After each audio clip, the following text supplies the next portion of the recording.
Хүн төрлөختөн оюун ухаан болон хүрээлэн буй орчноо өөрт ашигтайгаар ашиглаж чаддгийнхаа ачаар бусад амьд амьтдаас ялгарч дэлхийд ноёрхож буй билээ. Өдгөө лазер мис засал хийж хиймэл эрхтэн бүтээх болсон ч хүн төрлөختний бахархал болсон эдгээр агуу нээлтүүдийг цөөн хэдэн гоц ухаантан л бий болгосон байх ба манай нийгмийн дээд давхаргад буй хүмүүст л хүртээлтэй бусад хүмүүсийн амьдралд бараг нөлөөлдгүй гэхэд болно.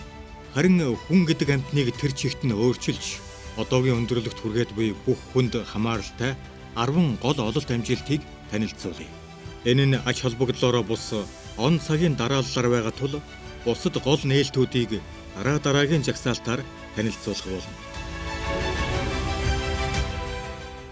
Логик сэтгэлгээ. Сая жилийн өмнө. Логик сэтгэлгээ гэдэгт ерөнхийд нь мэдэгдэж буй баримт өгөөглүүдийг дэс дараалалд оруулан эмхлэн цэгцлэх, задлан шинжлэх замаар мэдээлэл олж авах, аливаад нухацтай хандаж, нэгтлэн шалгах, эргэлзэх замаар алдаа дутагдлыг илрүүлэх, эргэцүүлж бодон дүгнэлт гаргах зэргээр логиктэй бодох хэв шинжийг ойлгоно. Тухайлбал хэн нэгэн ямар нэгэн жимс идэх бүртээ биеийн тавгуурхаж явааг мэдвэл түүнийг идэж болохгүй гэсэн дүгнэлт гаргана. Гэхдээ нэг хүн жимс идтэл бороо орсон бол жимс идвэл бороо ордог гэсэн дүгнэлт хийж болохгүй.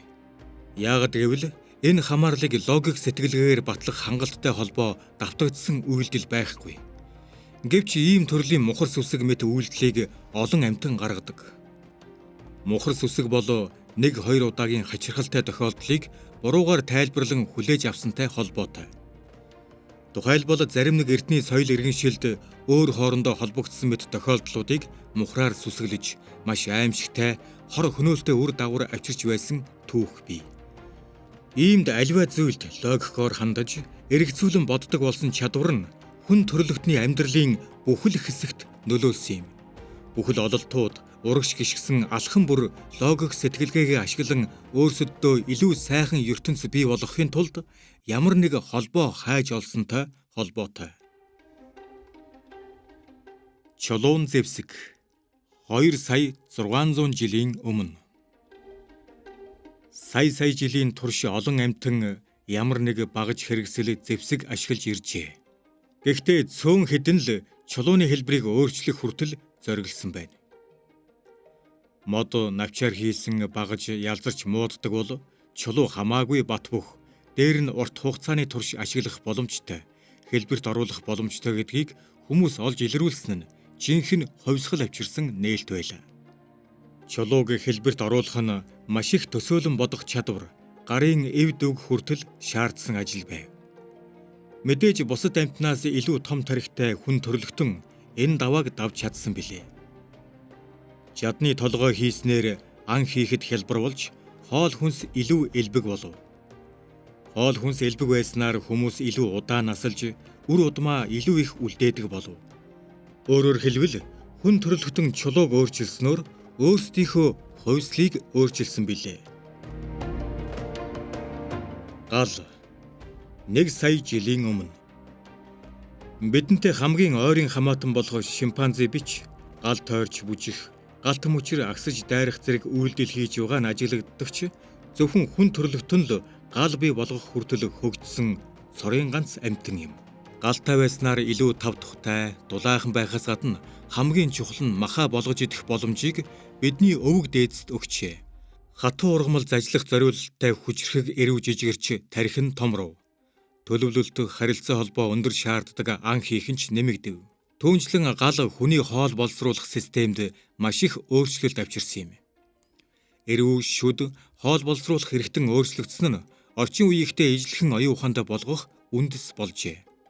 Галыг нээж илрүүлснээс маш богино хугацааны дотор хүний тархины хэмжээ 2 дахин томорсон байдаг.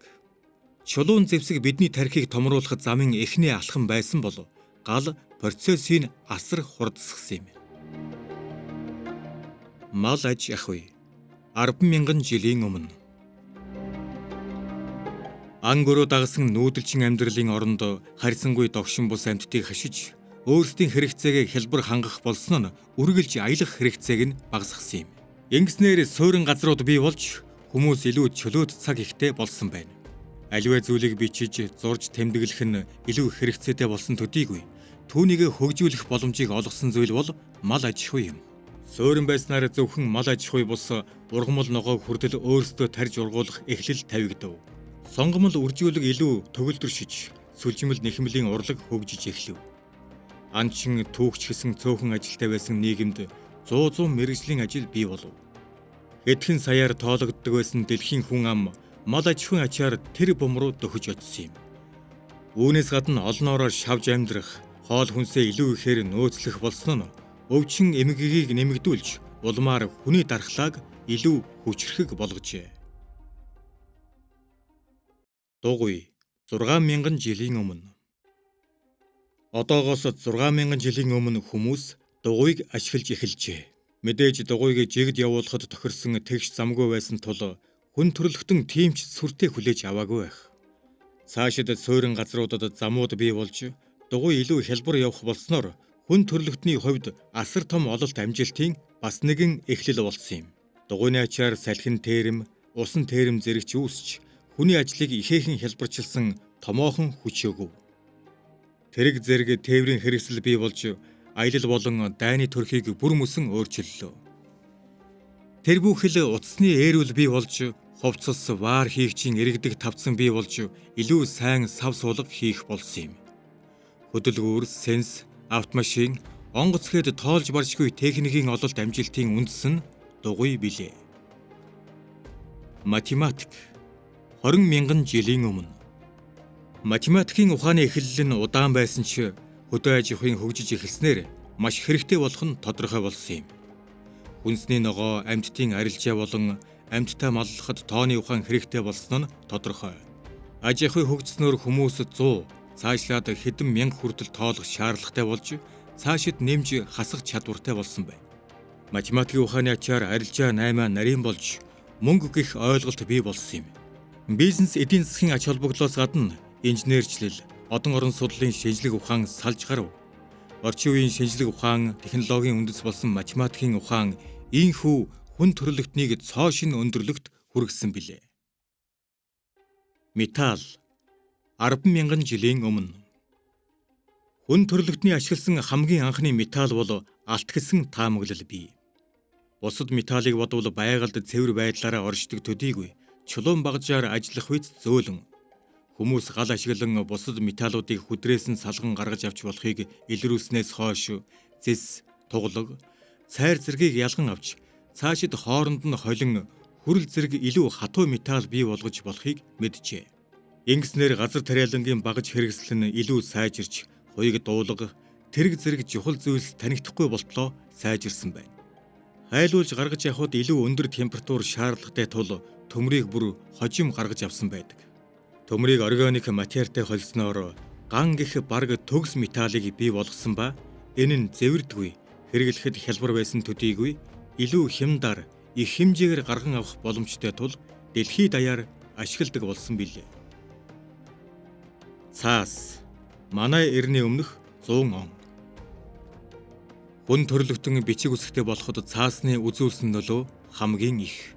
Өмнө нь хүмүүс хадан дээр зураг зурж, хожим элс шавар дээр бичих болсон ч цаасны ачаар бичээсүүд илүү удаан хадгалагдах болов.